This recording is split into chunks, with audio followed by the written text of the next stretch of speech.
आइए अब हम महादेवी वर्मा के द्वारा रचित रचना गीत के पद नंबर 3 को पढ़ते हैं।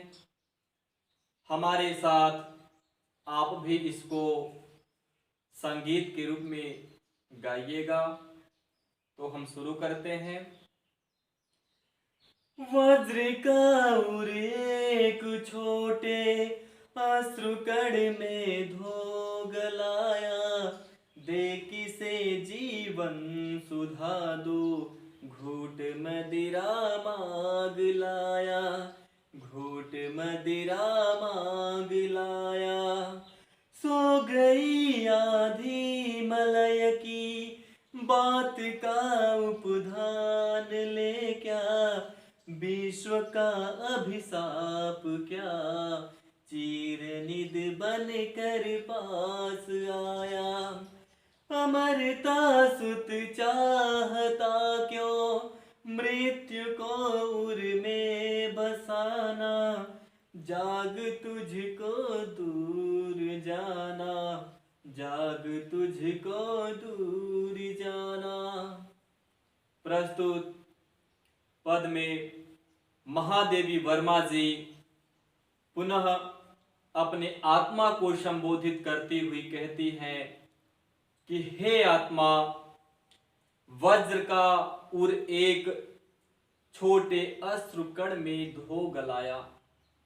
हे आत्मा, तुम्हारा हृदय तो वज्र के समान कठोर था। तुम तो कर्म साधना के प्रति इतना अडिग था, दृढ़ मजबूत था, फिर अश्रुकण में धो गलाया। संसार के करुण क्रंदन में, आंसुओं के प्रवाह में अपने कठोर हृदय, कठोर साधना के लक्ष्य को क्यों धो गलाया? भला कैसे धो गलाया? दे किसे जीवन सुधा दो, घूट मदिरा मांग लाया। हे आत्मा, तुम अपने जीवन रूपी सुधा को किसे देकर आ गया? अर्थात यह जो आत्मा है अमर होता है, इसीलिए गीता में कहा गया है कि यह एनम व्यक्ति हंतानम यश्चैनम मन्यते हतम। यह आत्मा न तो मरती है और ना ही किसी के द्वारा मारी जाती है। इसी प्रकार महादेवी वर्मा जी अपने आत्मा को संबोधित करती हुई कहती हैं कि हे आत्मा, तुम तो कर्म के साधना के पथ पर अडिग थी, इतना दृढ़ था, तुम्हारा हृदय वज्र के समान कठोर था। फिर आज सांसारिक मोह माया के, अपने सगे संबंधियों के थोड़े से अश्रु प्रवाह में अपने कठोर हृदय को क्यों धो गलाया? भला कैसे धो गला सकती है? और अपने जीवन रूपी सुधा को किसे देकर आ गई और अपने लिए मदिरा मांग कर लाई, आलस्य को लेकर चली आई। हे आत्मा, सो गई आधी मलय की, क्या तुम्हारे अंदर जो आंधी उमड़ी हुई थी, जो लक्ष्य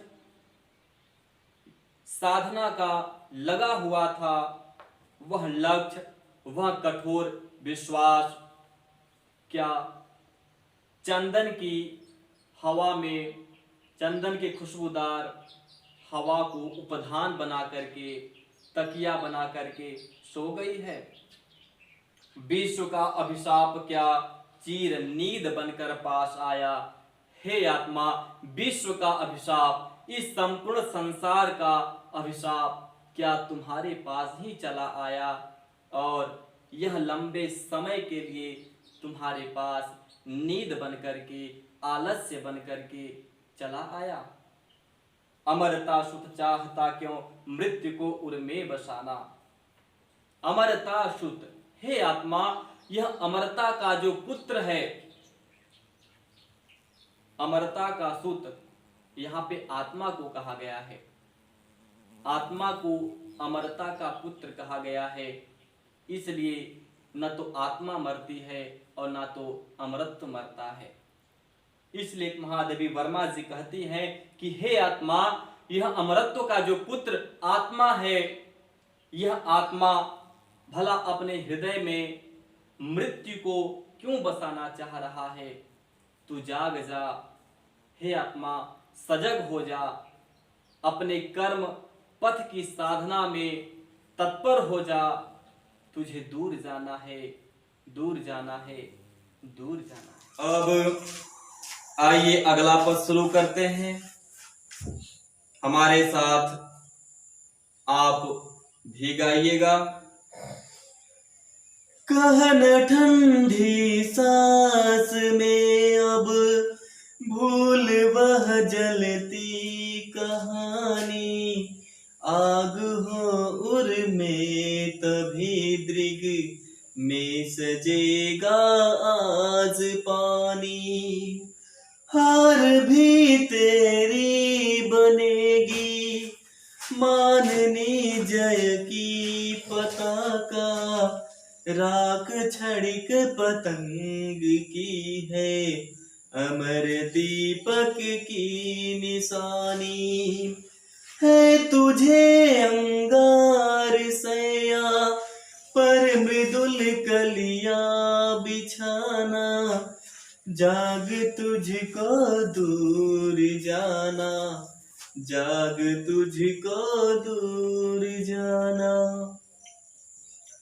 प्रस्तुत पद में महादेवी वर्मा जी पुनः अपने आत्मा को संबोधित करती हुई कहती है कि हे आत्मा, कह न ठंडी सांस में अब भूल वह जलती कहानी। तुम वह भूली हुई पुरानी कहानी, सांसारिक मोह माया की जलती हुई कहानी तुम ठंडी सांसों में मत कहो हे आत्मा, क्योंकि आग हो उर में तभी दृग में सजेगा आज पानी। क्योंकि जब हृदय में किसी कर्म की आग लगी होती है, किसी लक्ष्य प्राप्ति की चाह होती है, तभी नेत्रों में पानी सजता है, नेत्रों का पानी, नेत्रों का तेज दिखाई देता है। हे आत्मा, इसलिए तुम संसारिक मोह माया से बंधित वह जलती हुई कहानी तुम मुझे ठंडी सांसों में मत सुनाओ।